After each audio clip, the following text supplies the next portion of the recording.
Happy Friday, everybody. We have got a great weekend slate of games, including the Heritage Classic, which should be a dandy, and the Art Ross Trophy race heating up. All that and a great weekend ahead, previewed on this episode of the Locked On NHL podcast.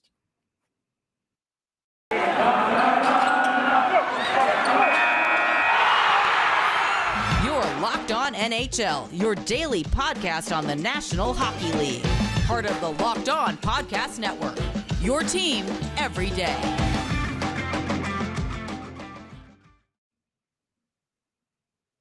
And happy Friday, everybody. We made it to the weekend again. Welcome to the Locked On NHL podcast, and thank you for making Locked On NHL your first listen every day. We are free and available on all platforms.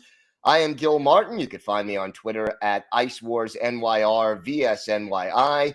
And with me, as always, on Friday, Rachel Donner. You can find her on Twitter at RMiriam. And Rachel, happy Friday to you. Happy Friday. This weekend has a lot of good hockey stuff, but I am not looking forward to the switch to daylight saving. Let me tell you. Always tricky. I love when it gets darker later, but losing that hour of sleep, it really not really fun. is a tough adjustment. Yeah, and I'm a night person, so it's even harder for me because it's like I'm not tired and it's 3 o'clock in the morning, and that's never good. It's just never good. But hey, it'll be worth it when it's still light out at 7 o'clock at night. So we'll get there. We'll get there. And there's a lot of good hockey on Sunday to make up for it too. There is, absolutely. So lots going on around the league, and last night some real interesting games and some crazy goings on, to say the least. I mean, where do you begin on a night like this where so many things happen? I guess let's start with the milestone. Craig Anderson, his 300th career win, making him one of the oldest goalies to reach that milestone based on the fact that he's 40 years old. And the Sabres emerged with a big win. They did. Yeah, congrats to Craig Anderson on that achievement. And it feels like he's been around forever. And it's true. He has been around forever, hanging in there. But yeah, the Sabres with a big 3-1 win over the Vegas Golden Knights. Of course, it was the big homecoming, so to speak, for Jack Eichel. But this game was just poetic in so many ways. First off, we had the Sabres fans out in force booing Eichel. Left and right. Left and right. And then you had Alex Tuch scoring the empty net goal at the end to seal the victory, which, again, poetic. And you had the amazing Jack Eichel quote post-game where he said, "That's the loudest I've heard this place ever. It only took 7 years and me leaving for them to get into it." I mean, wow. Yeah, that is a heck of a quote, and taking a little dig there at the fans in Buffalo, but it all adds to the atmosphere, I think. And look, the one thing Jack Eichel did with that quote is guarantee that next year when he comes back, they'll boo him again. Yeah.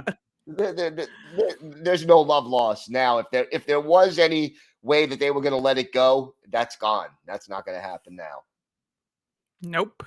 And it just goes to show you that even though the Sabres have been struggling all these years, they have such great fans and, Absolutely, create an amazing atmosphere. So it's always better when the Sabres are good. So hopefully they get there.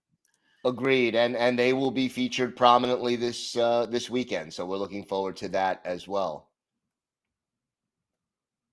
And we also had some really wild games, and let's get into the Minnesota Wild while we're saying that. When was the last time you saw a game like that? Man, it just felt like goalies gone wild last night. But in this one, of course, the Wild wound up winning this one 6-5 in a shootout against Detroit. But Alex Nedeljkovic scoring an own goal in this one, it was just brutal to watch.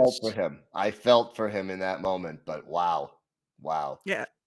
This also gives me the opportunity to once again mention the hill I will die on with the NHL is that if there is an own goal, there should be nobody credited for the goal. Yeah, It's ridiculous that anybody gets a point in their stats for something like that. well, they do that to what is it, the last player on the Last player offensive to team touch that it. touched it, which Mhm. by the way is how the first ever goal scored by a goalie was credited. Yep. Uh, it was Billy Smith of the Islanders. He was the last player to touch the puck. I think it was a game against the Colorado Rockies. That's how far back that one goes. But yeah, but what I don't want to see from the NHL, I don't mind what you said, but what I don't want to see is a separate category of own goals like there is in soccer, Oh, where I they love that. actually. No, I'm a soccer person. I I want love that all soccer. day, Don't, no, every no, no. day. I love soccer, but to me, own goals as a statistic, it's so embarrassing. I just I don't like that statistic hanging over a player's head. Well, I enjoy it tremendously, so I hope they institute it someday. But, we have to talk more about this game because Yes. there was almost a goalie fight at the end of the second. Talbot comes like screaming down to the other end of the ice. There was this huge melee. Unfortunately, the refs stopped that one. They were holding Talbot off, but yeah, there was just a brawl straight up. Yeah. And what is it about goalie fights? Maybe it's the equipment, maybe it's It's the the equipment. rarity of it. They are fun to watch, even if you're not a big fight person. I mean, the pads going everywhere and the goalies having to skate across the ice. It's there's something about it that fans love. It really does that. So that was just a crazy game between with the Wild, but Minnesota ends up winning that one. And wow, I mean, certainly entertaining. Let's put it that way. Yes.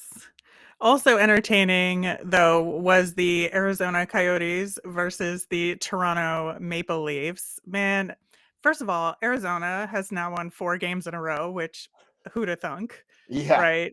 Wind up winning 5-4 in overtime. But I think, again, with weird goalie stuff happening right now, Jack Campbell is injured for the Leafs, of course, which is why Petr Mrazek was in that game for the Leafs, and Jakob Chychrun uh, totally fans on a puck. So this puck is moving in slow motion toward the net. About 3 other Leafs make attempts to dive in front of it. It was the most comical thing I've ever seen, and then it just somehow gets past Mrazek.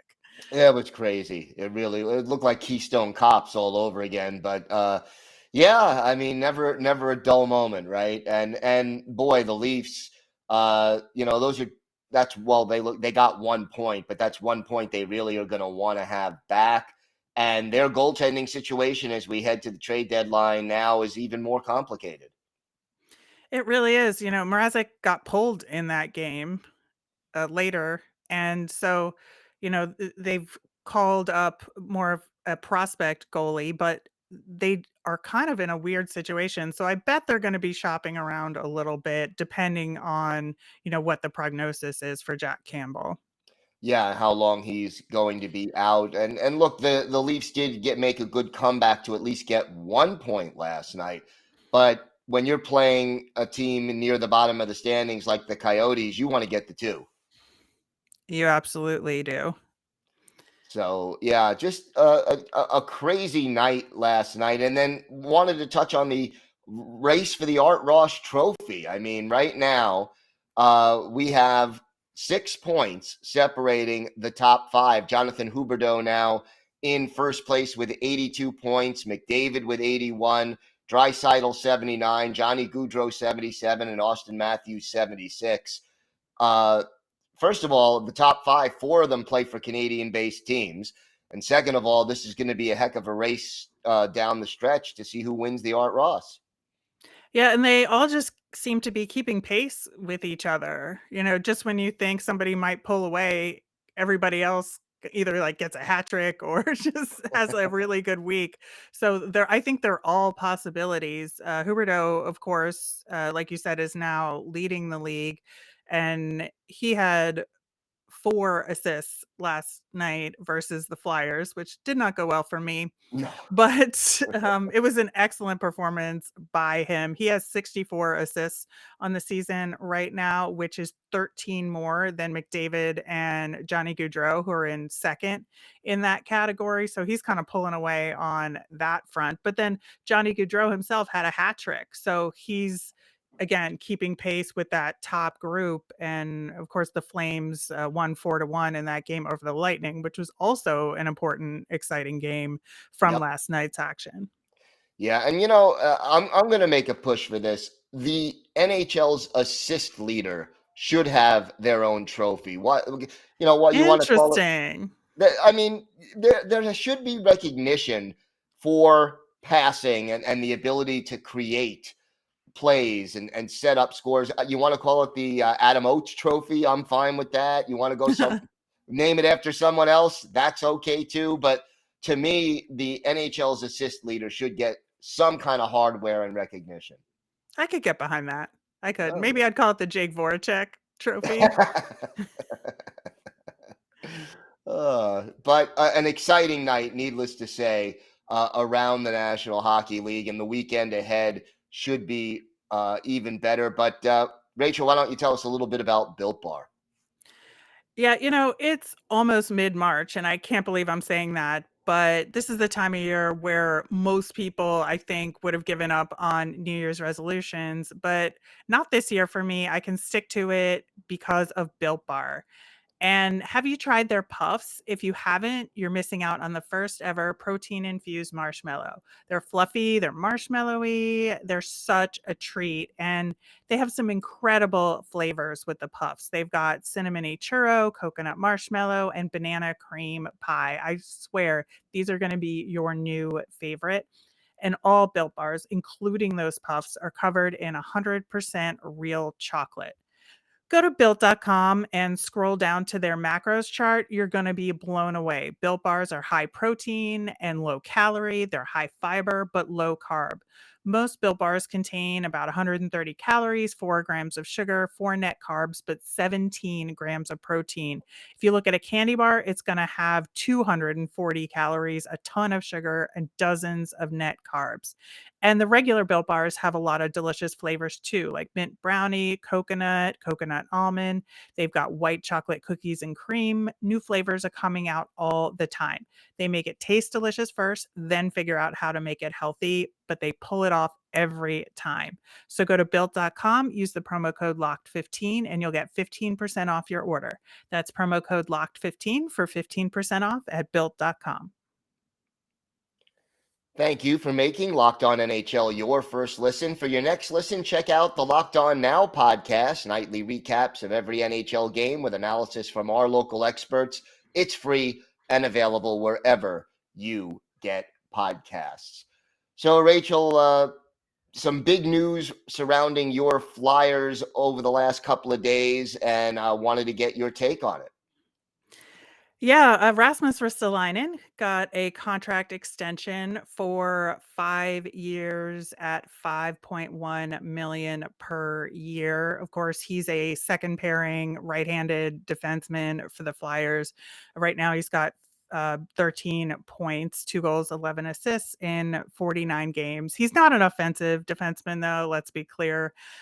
He's got a ton of hits. He's about third in the NHL for defensemen on hits. And that's what he's known for, is his physicality. And he ostensibly is a more defensive defenseman. And if we recall, in the offseason last year, the Flyers paid a huge price for him because Chuck Fletcher thought that he was kind of the missing piece in what would be a top 6 that should have included Ryan Ellis, but has not due to injury. So I'd like to remind people of that it was part of an entire package and a vision for what the Flyers defensive core would look like. But the Flyers gave up their first round pick from last year's draft, which was 13th overall, the second round pick for the 2023 draft, and Robert Haig, who is now on the Buffalo Sabres.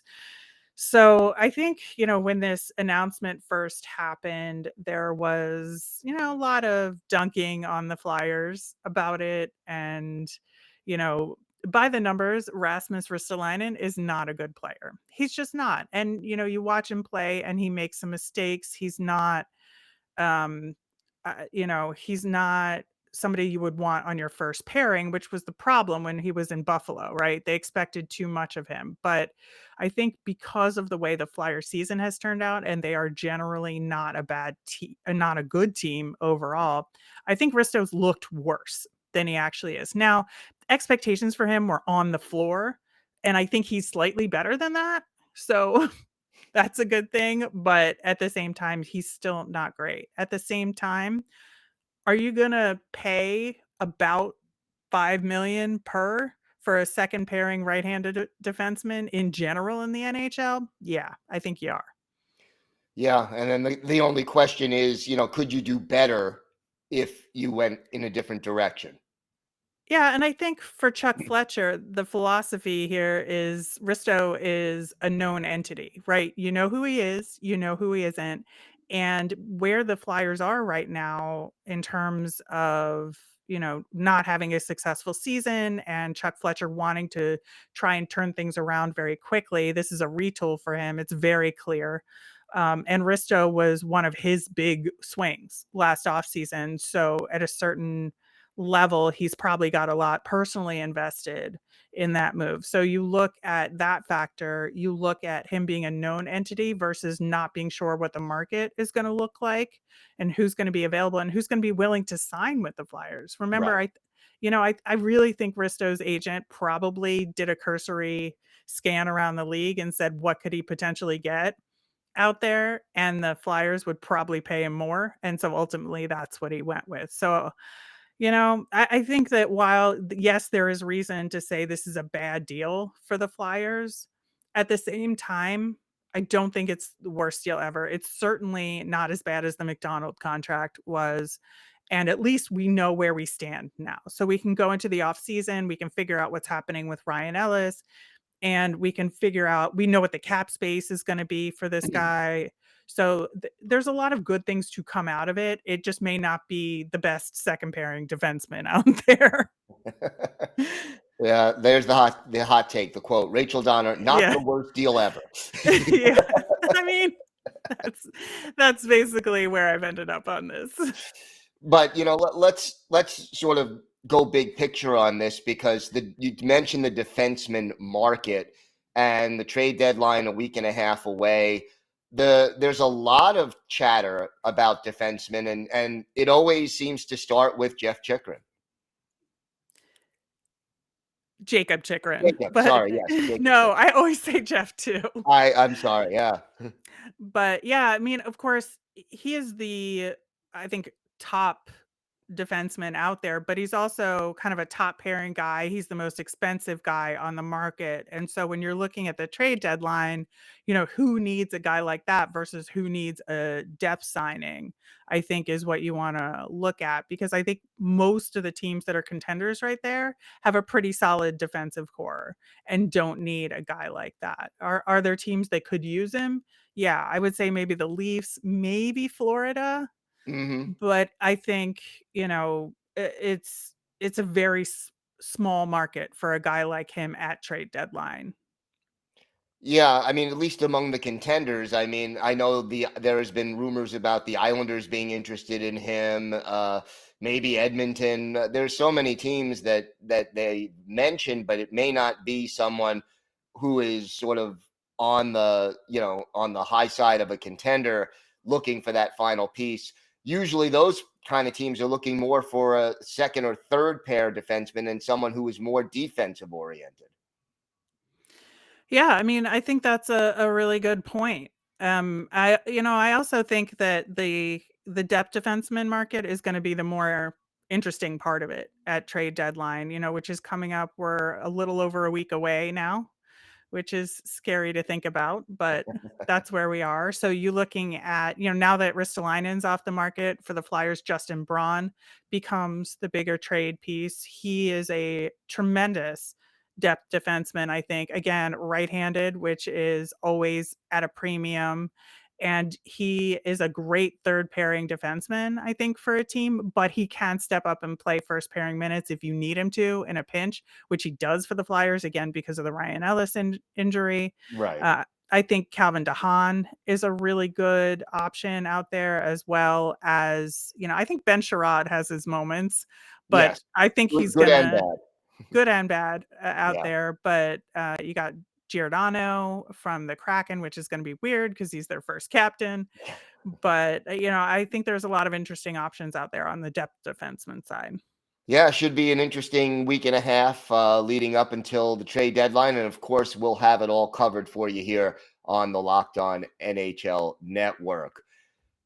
But before we get to this weekend's games, wanted to talk about Bet Online. It's that time of year again as college basketball's tournament is finally upon us.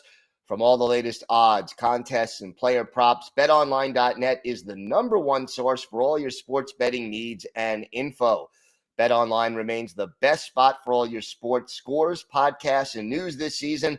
And it's not just basketball. BetOnline is your continued source for all your sports wagering information needs, including live betting and your favorite Vegas casino games.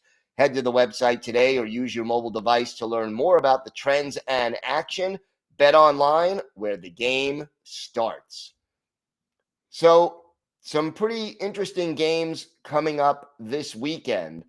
And, let's start with tonight, Friday night. The one that jumps out at me, the best situation in Vegas is right now so in the thick of the playoff hunt. And, 2-point, you win the game like that, you move up 2 spots in the standings. You lose, you can move down 2 spots. Yeah, I think, again, for the East, it's more about placement now. And all the teams are trying to figure out, where they're going to end up. Are they going to get that home ice advantage? And so for Pittsburgh, it's super important. And then for Vegas, it is also important. I mean, they just lost to Buffalo, so they're going to want to kind of get back on the horse against Pittsburgh, and it's going to be a much tougher matchup. And, they're kind of teetering on the third place wild card spot in the Pacific. So it's just as important to them.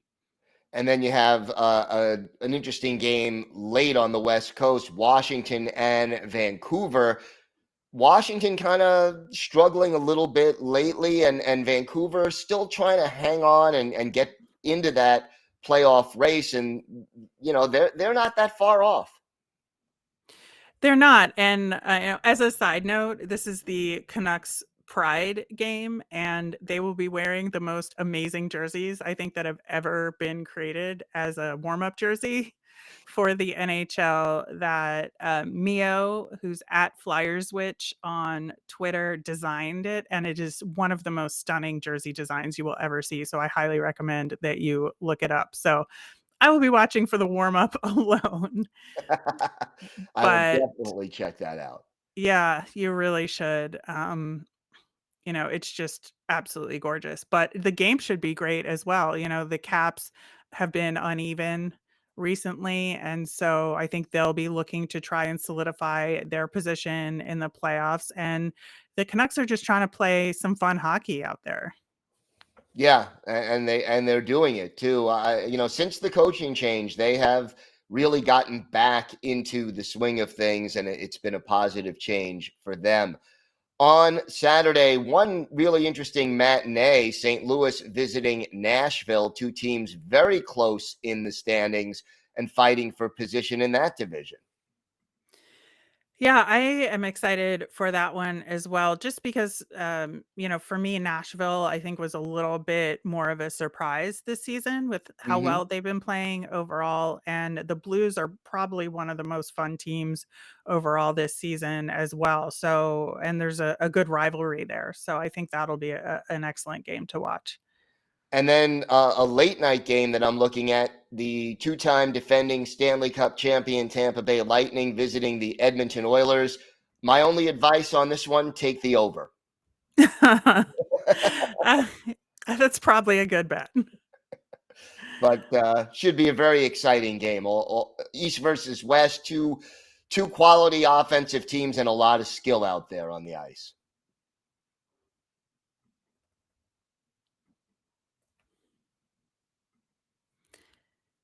So I think Sunday is probably the most exciting day of action this weekend. It's the schedule of it is interesting just because we have the Heritage Classic, which we'll talk about, but they kind of cleared the decks for that game at 4 in the afternoon Eastern time, of course, between the Leafs and the Sabres.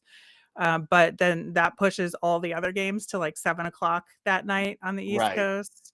So there's a lot of great games stacked up Sunday evening, which is not something we normally get in the NHL. But yeah, how are you feeling about that Heritage Classic? I am looking forward to it, and I like the idea that it's sort of in a neutral site in Hamilton. And Toronto and Buffalo, it's a pretty nice rivalry that not everyone is aware of. So I'm looking forward to that. And to honor the Toronto Arenas with their jersey Mm-hmm. for the Leafs. I love the history of the game. So to me, that's going to be a lot of fun. Yeah, I think, they've worn a similar jersey once Hmm. before, but I love how, it's the navy blue jersey with the white tee, but then the arenas is like sublimated, so you can sort of barely see it in the background. I think that's really cool. And the Sabres jersey is just a total classic Right. with, your cross swords and your buffalo above it in the emblem, and I think it should look really good out there, and I'm interested to see how the stadium in Hamilton is looking. Again, I think, you're right, the neutral site is always fun for one of these outdoor games, but yeah, I enjoy the Leafs Sabres rivalry as well.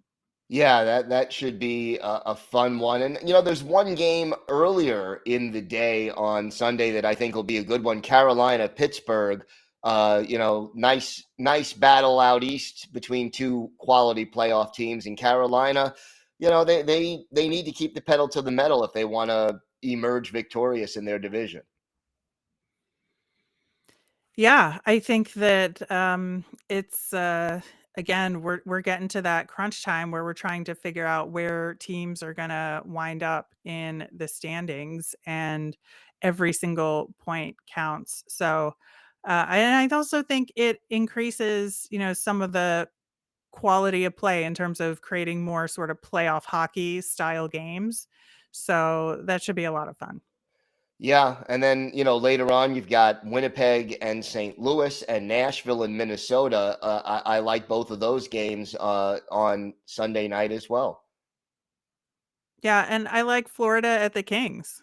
Yep, and Calgary and Colorado. So Yeah. you All the know, games are Sunday night. yeah, there is even a 10 o'clock Eastern time start between Tampa Bay and Vancouver that could be interesting as well. So just a lot of good games on Sunday, and like you said, that is usually Sunday night is usually not when the NHL has a lot of games, but you got the outdoor game, and then you have a lot of great games Sunday. So hockey fans, you've got a lot to look forward to this weekend. And which one game are you going to concentrate on the most, Rachel? Oh, I don't know. I mean, again, I'm not usually a Sunday night hockey person, but I really like that Calgary at Colorado game. I think Yeah, that should that'll be be a good one. absolutely, absolutely. Well, that's going to do it for us here on this episode of the Locked On NHL podcast. Want to thank you for making Locked On NHL your first listen every day. Now make your second listen Locked On Fantasy Hockey. Host Steele Roden and Flip Livingstone help make you the expert of your fantasy league. It's free and available wherever you get podcasts. Have a great weekend, everybody. Thanks for listening to the Locked On NHL podcast. Stay safe, and I'll be back on Monday with a recap of all this weekend's action and information from three of our local experts. Rachel, thanks again. Always a pleasure to do the show with you. Have a great weekend.